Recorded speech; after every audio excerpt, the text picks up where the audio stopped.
If you're looking for a new way to support the podcast, check out Dubby.gg, an energy supplement company trying to make a difference. There you can use code SIDEMISSION for 10% off your order. Thank you to Dubby for sponsoring this episode, and we hope you enjoy.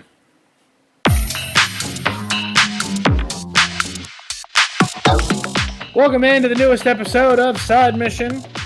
I, like always, am your host, Rusty Ellis, joined by just one of the boys, Matt Beck, and today we are actually wrapping up our series reviewing Season 2 of The Last of Us, as we're going to be talking about both Episode 6 and Episode 7, for anyone who was wondering why we were doing that, because last week I was out of town, so we're going to go ahead and wrap up our review of these two episodes, and it's going to be interesting reviewing this, Matt, because I think that, well, these two episodes, they are polar opposites, I think, for me when it comes to how much I enjoyed them and what I thought about each episode. I felt like Episode 6 was really, really good, and I enjoyed how they handled the flashback, and I actually liked a lot about that episode, even though it was a bit of a slower episode. And then Episode 7, what we all kind of were concerned about possibly happening is exactly what happened, in that they rushed a lot of the ending of this season, and a lot of that is just more or less due to the fact that they took their sweet-ass time in the very beginning of the season. So we'll go ahead and talk about it now, Matt. Episode 6 first. Again, I kind of just led into a lot of it, but I really liked how they handled the flashbacks. And I felt like, in terms of maximizing their time and adding on certain things and really going into the detail they needed to go into, I thought, Matt, this was a really good episode and one of my favorites of the season. Yeah, it's going to definitely go down as one of the strongest episodes. It was so great to get Pedro back. It was also really great to have Bella Ramsey being able to act out as younger Ellie again, because older Ellie, Bella Ramsey, just does not click for me. Not all season, it has not. So, she was more in her element as being just a more naive and a more, happy-go-lucky type Ellie, even though they just went through this whole situation with the Fireflies and Joel saving her from the hospital. And I like the little additional things that they added compared to the game. Like we got the whole scene like where she climbed up to on top of the dinosaur, because Joel found this area when he was on a patrol, and he was like, I know Ellie will love this. And so for her birthday, he took her out there and she got to see the dinosaur. And then we got that moment that still is one of my favorite moments from the game when, she crawls into that spacecraft. And Joel gives her this tape that, he found that has sound effects of, a rocket launch from NASA. Yeah. And I thought that was, I think they did really good here. I like that little moment where, Joel told Ellie, go pick one. I was like, pick what exactly? And then he hands her that brick or whatever, and she just smashes the window and picks her, her astronaut helmet, which I thought was a really nice touch as well. Like this, overall, I think everybody did a really good job this episode. I was very happy with it. I thought Pedro Pascal was once again one of the big strong points of this episode, and it was really, really nice having him back because, man, he acts his ass off in this episode. And I really think that we need to appreciate just how good of a portrayal of Joel he is and has been, because as we've seen with other characters, it's not been as easy of a transition for those characters to be portrayed, whether it be Bella Ramsey here in Season 2, and realistically that's it, because every other character has been portrayed really, really well. I feel terrible saying that, but I mean, it's just the objective truth if you're looking at it. It's just objectivity. But it's really impressive to see how well he's pulled that off, and there's a scene in particular we'll talk about here in a bit, in terms of where he really gets to show his acting chops off. But I also liked the added story bits, and what I liked about how they sequenced these flashbacks, Matt, was you can see kind of you can see just the downhill trend of their relationship. And of, Ellie and Joel, you can tell they are growing more and more distant. And it starts on her birthday where he goes and gets a cake from Seth. Seth misspells Ellie's name. Joel gifts also the guitar to Ellie. That's where we have Pedro Pascal performing Future Days like Joel did in the game in the very opening. Mm-hmm. And they're very much still like their relationship is very happy, very healthy. We do get a glimpse at the end of it, though, when Ellie, as they're walking back, looks kind of to her left and sees this group of fireflies just flying around. And I liked that symbolism as compared to just the firefly symbol in the game. I thought, okay, that's symbolism that you could very easily miss if you're not paying attention. And I liked that. Yes. I liked how very subtle it was.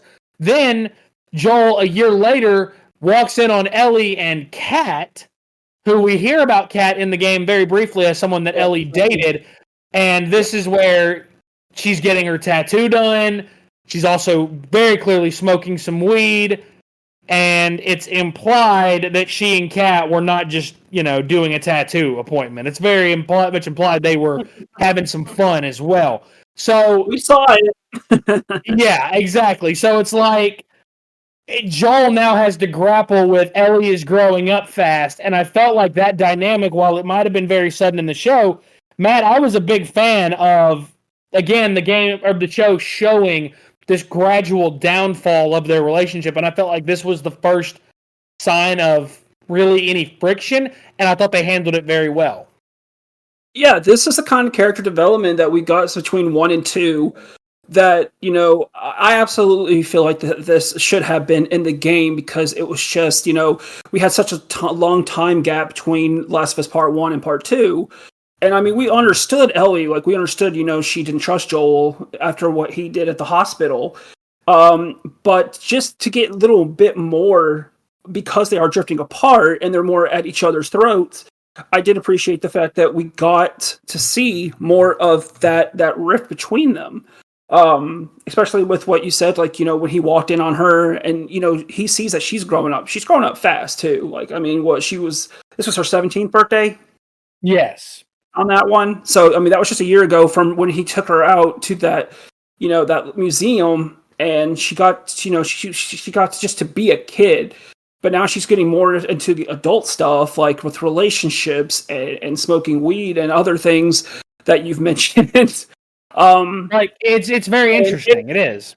And it was really well done. And honestly, like, I would have loved for this to actually have been in the game, because not only does it give us more Joel, which he's not much in the game as it is, but I mean, the thing is, the whole Last of Us, like, it revolves around the relationship of Ellie and Joel, and the fact that we got to see more of that relationship, even if as it's falling apart, like as they're, realizing, Ellie can't trust Joel, she has just this distrust in him, and it's, preventing her from being close to him like she used to be.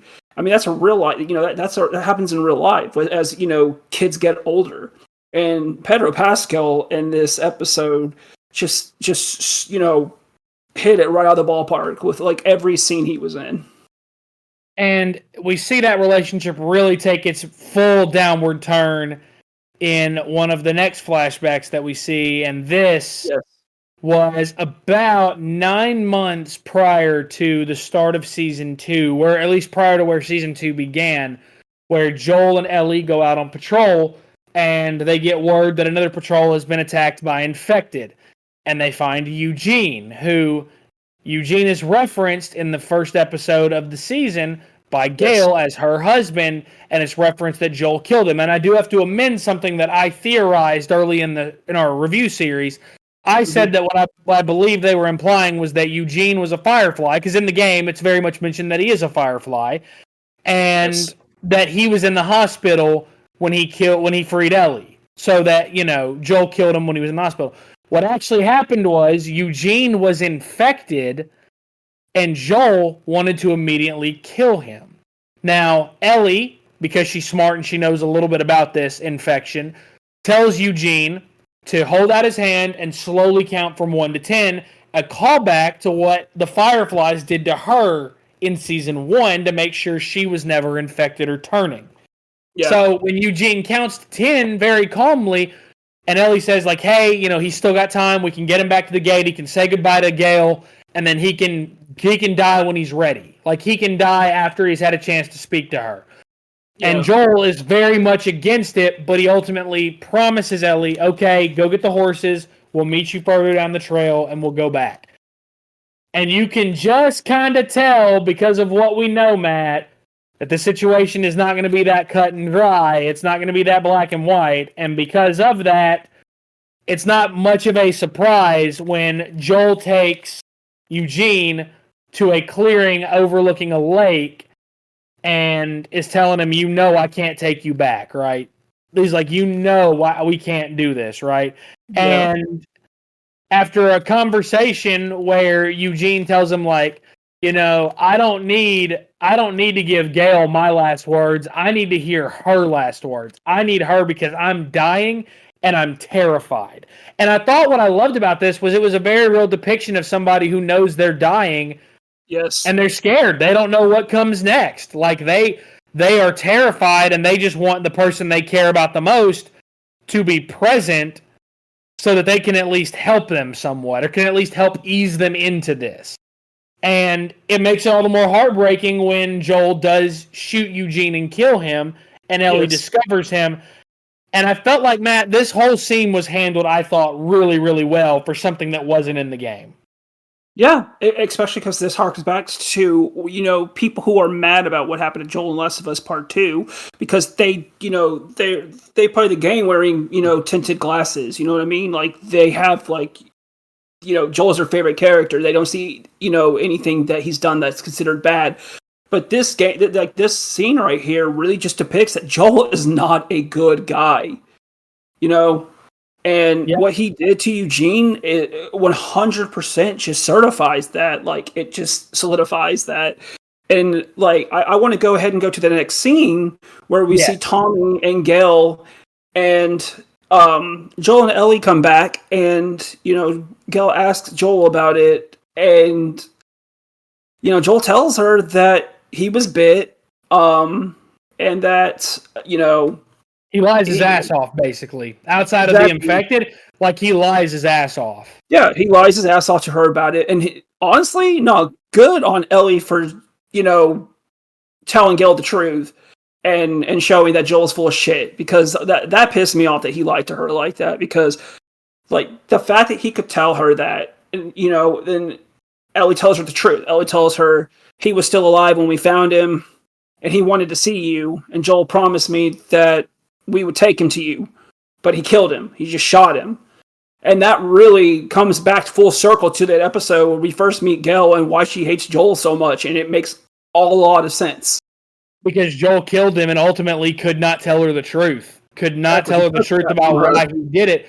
Now, I do have a mixed I have a mixed reaction to Ellie's part in all this. Now, it's worth pointing out that Joel does lie, and he lies about literally every part of his death outside of the infection. He does lie, and it's he wanted to see you, but he didn't have time, which wasn't true.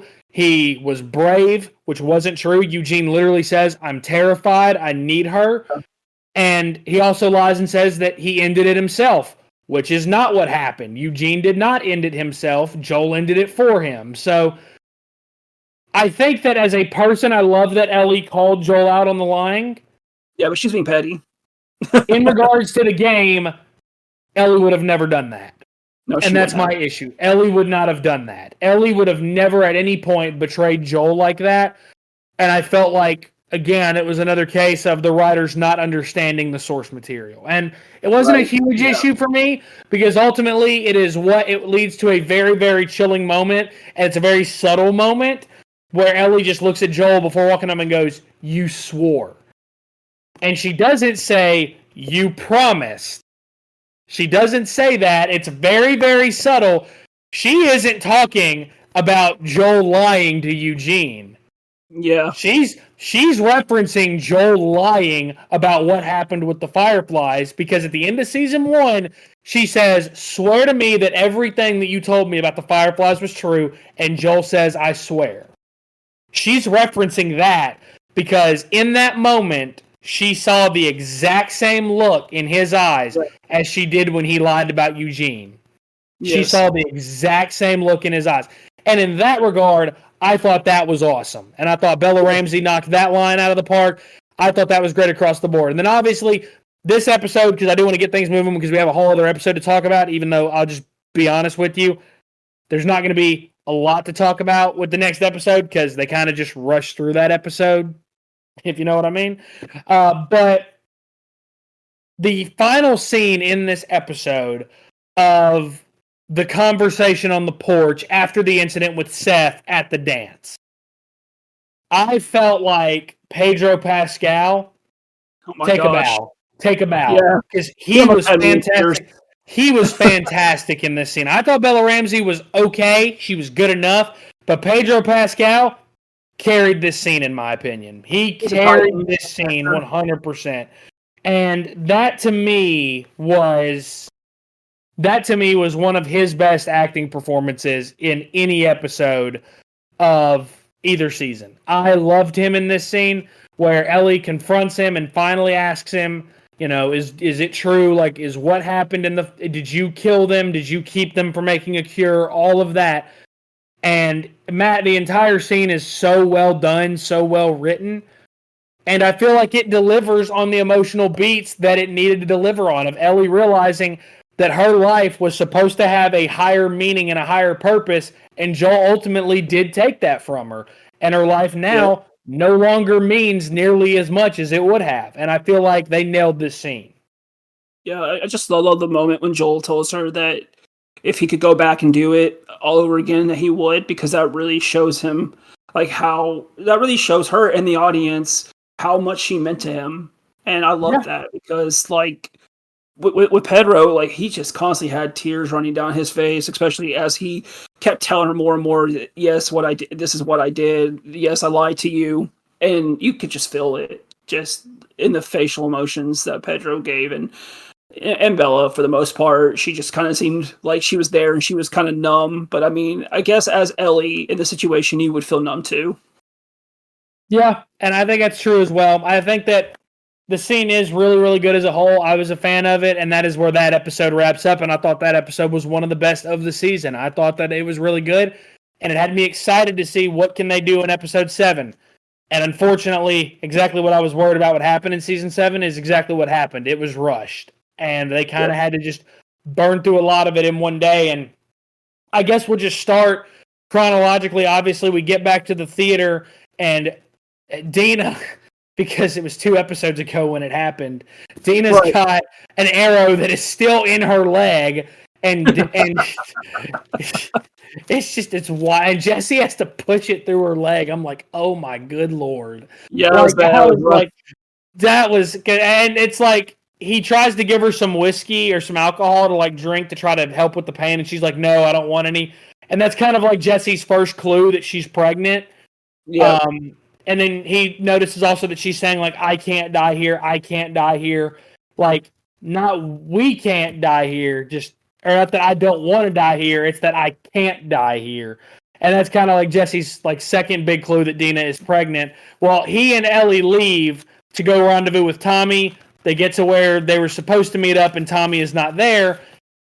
And along the way, Matt, a new issue for me popped up with regards to how they've written Ellie, and that's, do these people not realize that Ellie is like partially a villain in the second game?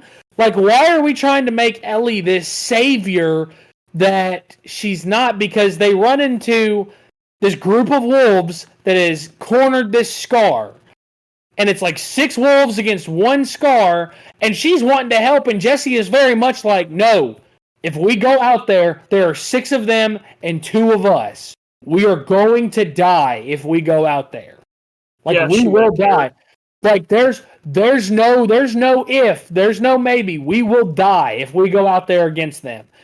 And Ellie still tries to go after them, and it's like, she scolds Jesse later about, if that boy had been a member of Jackson's community, you would have saved him. But because he wasn't a part of your community, you didn't care to try to save him.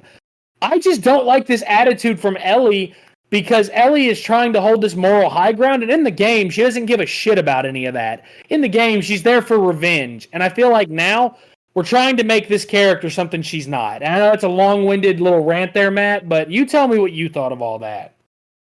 Honestly, no, it took me out, especially coming from the last episode, not the one with the flashback, but the one where she went after Nora, and then that's where we saw Venge Ellie, like, vengeful Ellie. That's the Ellie from the game, and then she just goes back to being compassionate about someone she don't even know, like, from the wolves with the scars. Like, she doesn't know who the scars are just yet. They just see, like, she's always watching. They see that the mother of the figure of the scars just around the city. So no, that moment took me out. I think the only moment that I really did like with these two in this episode was just when Jesse basically implied that he knows that Dina's pregnant, and she's like, she's pregnant. And he's like, I do now. Yeah, I thought that was funny. It's like, well, you've basically confirmed it for me. Like, I want to maintain that, like, young Mazzino, I thought was a really good casting decision as Jesse. Like, I really liked his performance this entire season. Yeah. I was looking forward to the scene where he and Ellie split up because obviously they hear about a sniper. They know that's probably Tommy, but Ellie sees these boats that can get to the aquarium, and this is where they have that big argument on Seattle Day 3, and it's like Ellie is lost in her vengeance. But this is where I feel like the tonal inconsistencies in the season really come to a head. Ellie's been laughing and joking and being sarcastic, and now all of a sudden she wants to be serious again. And it's like, no, Ellie in the game was serious the whole time. And when you want to be serious all of a sudden, for me, it just didn't work. It didn't work at all. And she basically gives, because Jesse at one point has this conversation of, he met this girl that came through to Jackson one time with some traders, and they talk about this at the rendezvous point where Tommy was supposed to be. And it's like, that, she invited him to leave with her and her people and to go back to Mexico. And when asked why he didn't leave, Jesse said, because what was supposed to happen to Jackson if I left? Because I'm very much, he's like, they want me to be the next Maria. They want me to be the next one to step in and take charge. What happens if I leave? I can't leave because I have a duty to these people. And Ellie, basically in this scene, in this argument, reads him the riot act for that. And I'm like, that's noble. Yeah. He's putting the needs of his community and the needs of his people before any of his desires. And for some reason, Ellie thinks that makes him like some goody two-shoes, or that he thinks he's better than everybody, which, first of all, by the way, objectively, he is better than her, because he even tells her, you're selfish. You do what you do for you. You don't do it for anyone else. And it's like, nothing that he does, though, says that I think I'm better than you. It's just, no, I think of other people first, and I have to think of other people first. And Ellie basically turns into this, I don't want to say just this rude bitch, but basically turns into that. And it's like, this is not what Ellie was like in the game. Ellie in the game in this argument, Matt, you remember this. She was locked into vengeance because she knew where Abby was, and that's where she wanted to go. It was never anything personal with Jesse. It was never a personal issue with Jesse that he thought he was better than her. It was never that. And I felt in that regard, this argument missed the mark. Yeah. Another thing to add to the scene, and I want to say I was surprised, but I'm not, is when, Jesse told Ellie that he voted no when it came to sending a group out to Seattle. And after seeing... She gets mad at him, and she says, if you had convinced two other people to vote yes, and he was like, well, that wouldn't have worked because I voted no. Yeah. And this episode really showed why he voted no. Because, Jesse is for not himself. Jesse is for his community that took him in these times and helped him become the man who he is today. And that very much is like something that I feel like Ellie misses the point of that entirely. And maybe that is the point, is that she just misses it. Yeah. But I feel like that hurts the argument as a whole, that she just can't put her own selfishness. Like, you know what I don't like? And I saw someone say this earlier. In the game, Ellie is very smart. In the show, they've gone out of their way to make her very dumb. They've gone out of their way to make her very dumb. And to have characters constantly make jokes that she is dumb. Like Dina, when she says you're not very school-oriented or whatever. Like, I don't love that, because Ellie is not a moron. Ellie's not an idiot that can't understand nuance. Like, she is smart. And in the show, she's portrayed and written very dumbly. Very stupidly. So I don't like that at all. Now, speaking of the things I hated in this episode, let's talk about the most unnecessary addition to this show in 2 seasons, and likely after season 3 will still be the most unnecessary addition to this show. And that is the decision when Ellie gets the boat to go to the aquarium, that big wave comes through and doesn't knock her to shore near the aquarium. Instead, it somehow knocks her to shore at Scar Island? Yeah. And you're telling me she somehow swam all the way there with that backpack on? Like, and then so she gets caught by the Scars, and they're about to string her up. And then the alarms start to sound because Haven is getting attacked, because in this part of the timeline, the WLF are attacking Haven on Scar Island. So they tell her to leave her. You know, the chick that's trying to string Ellie up tells like the guy that's got her hung around by the noose, hey, leave her. She's not important. We need to go help. And so they leave, and Ellie then goes right back to the boat. Here we go. Yeah. It goes to the aquarium, and it's like, what was the point of all this? Like, why? Like, I have an interpretation, if I can give it, Matt. I have an interpretation. And even when I say it, I still think it's unnecessary. I think the entire point of this was to depict that boy that you wanted to help earlier, his people still don't care. They want to kill you. Like I feel like that was to like show her like you showed compassion or wanted to show compassion to a group that would not have shown you compassion. And this was. I still think it was unnecessary. Yeah, I was gonna say, so you know, like how anime has filler, this absolutely felt like filler, and like they tried to, you know, say the reason why we added this scene into the episode is because in the game we originally were going to have Ellie, you know, pop up on Scar Island in this exact same scenario as she's heading towards the aquarium. And I'm just like, and why? You could have added it to the game. I mean, the game is already long enough as it is. What's another small little section with Ellie gonna hurt? So when they added it into the episode, and it took me out for a minute, because I know you and I looked at each other like, I'm like, Rusty, what's going on? Why is she on this island? I was like, is she on Scar Island? Why is she here? Why? And then just to immediately have her back on the boat, heading back to the aquarium. It was just like, it almost felt like it was, you know, a deleted scene.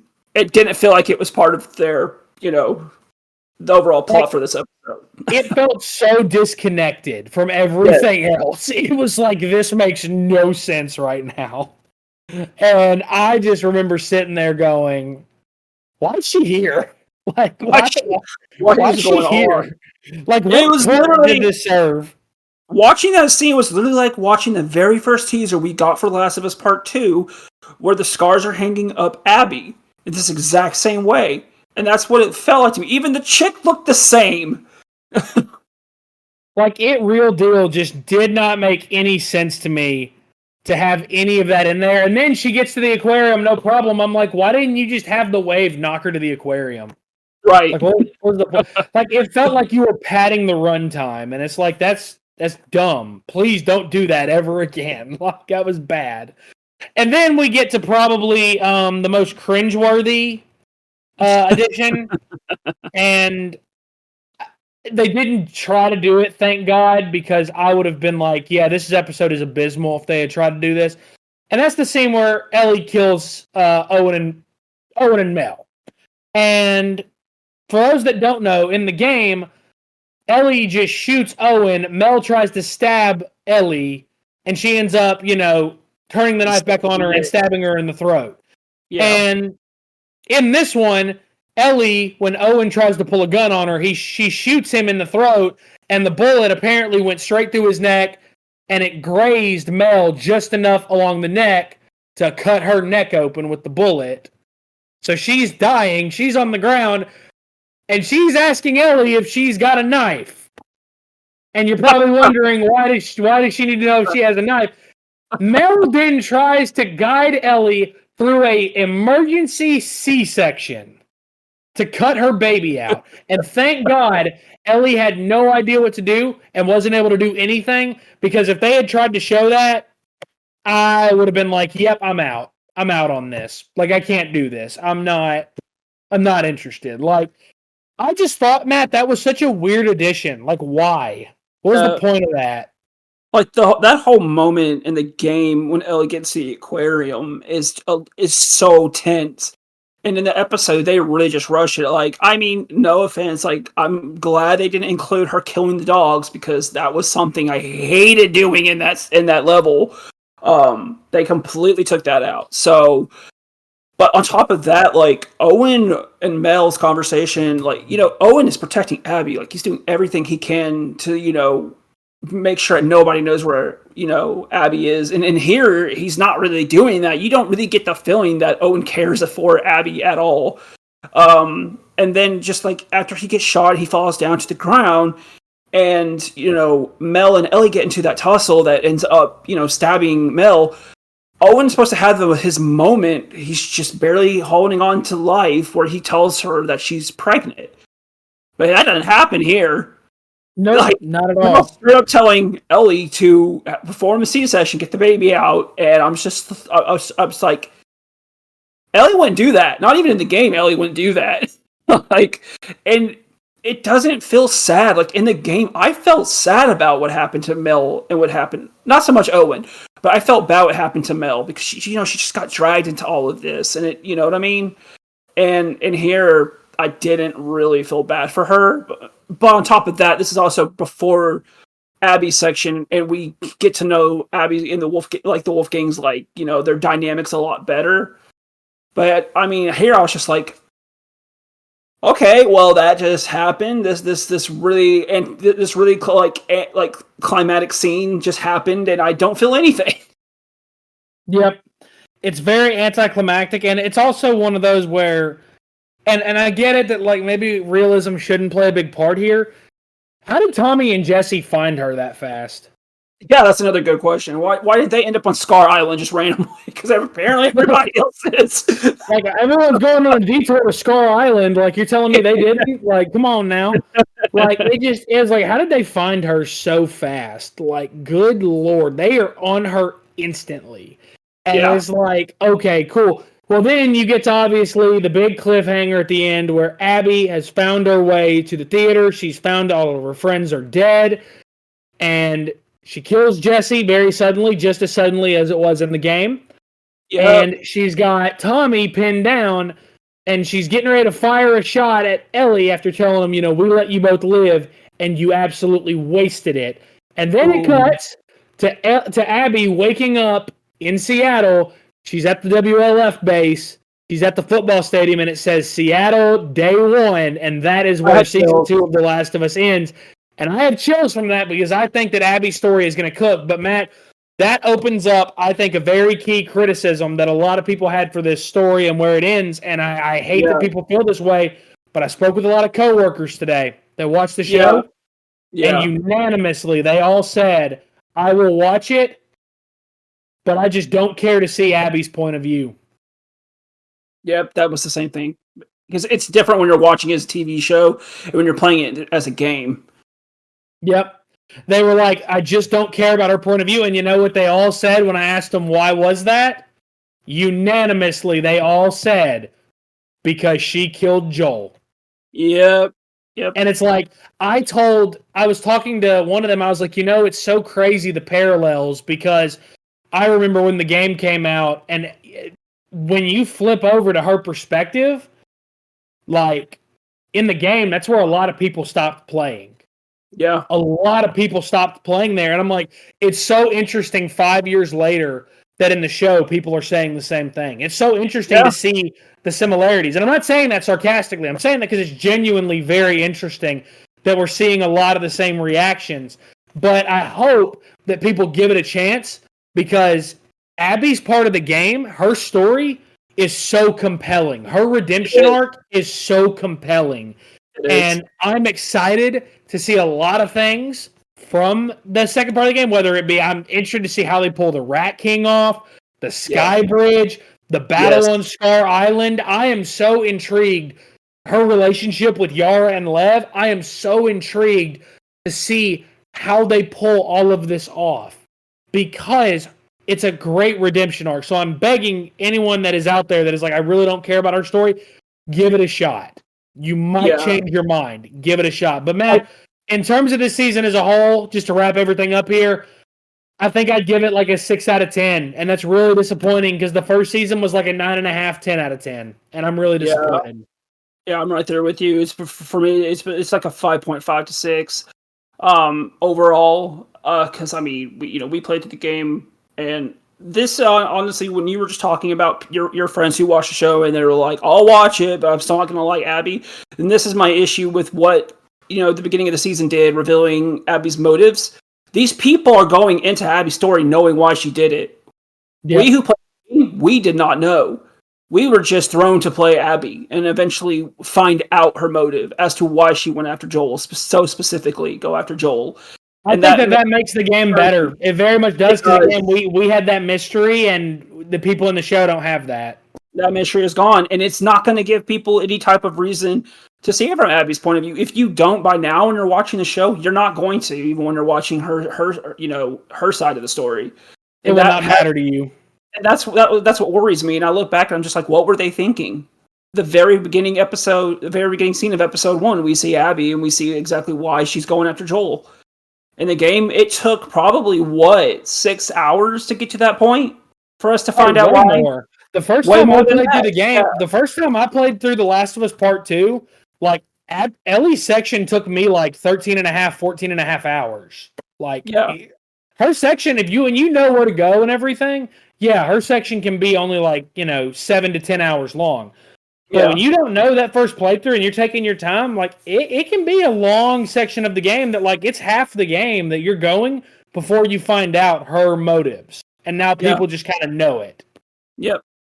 And that just kind of ruined it for people who didn't play the game, because now they're not going to like Abby. They're not going to. Yeah, and I hate that because I do think that Caitlin Dever is a great actress. I think she's a great actress, and I'm excited to see like a season that is primarily about her. I'm excited for that, and I want that. But this season just did not deliver. Go ahead, Matt. I was just saying, I actually got happy when Caitlin Dever showed back up on screen. I was like, there she is. Yes. Because again, it felt like, okay, that's Abby. Like, when she's talking, you're like, this is Abby. This is exactly who I pictured. Like, Abby, I know she's not swollen. I know she's not swole. She's not jacked. I know all that. But from a mannerism perspective, from a voice perspective, that is Abby. And it's like, I want more of that. And I'm glad that in season 3 we will get more of that. Now, I do want to say this, because there's been rumors of a season 4. If they don't wrap this game up in season 3, I will not be there for season 4. I won't either. I will not be there. I refuse. If they do not wrap this story up in season 3, which they should easily be able to do that. Give them more episodes for the season. Like, make it 9 episodes. Make it 9 to 10 episodes. That's fine with me. If they choose to draw this thing out a 4th season, I will not watch, because they're milking it at that point. Yeah, this season, not getting any older. This season was not good enough for you to milk it. For you to milk this series the way you are. It wasn't good enough. It was a 6 out of 10 season, and I'm sorry if you're one of those out there that you loved every bit of it. I respectfully don't know what to tell you. You might not need to listen to this podcast anymore. Because, good God, this season was not good. There was like 3 good episodes, whereas the first season had banger after banger after banger. I don't think this season had a single banger episode. I think it just had 3 good episodes. And the other 4 were pretty bad. That's what I'm looking at it as. So, Matt, before we call it an episode, is there anything else you wanted to add? The only thing I want to add is thank you, Twitter, for showing me that end scene of this episode where Abby points the gun and shoots it off at Ellie. It was pretty much like in a game where you missed a quick time event, you missed a button press, and you die. I can't stop seeing that. No, boom, black screen. Literally just a black screen. It's like you died in the game. That is hysterical. Well, that does officially put a bow on our review series for The Last of Us Season 2. We will be back with more reviews of TV shows here in the near future later this year, as Fallout Season 2 is rumored to be right around the corner and is going to start in December, I believe is what all the announcements. Whatever that's going to be. Twisted Metal, I believe, is coming middle of next year, but I do know that Fallout Season 2 supposedly is going to be coming later this year. So that is really exciting, and I know we're all excited for that as well. Obviously, we've got a big sets of games around the corner. We've got Elden Ring Night Rain as of right now, going to be dropping in just about 24 hours. We are just under a week away from the Nintendo Switch 2's launch, which means Mario Kart World, as well as other games to come shortly after.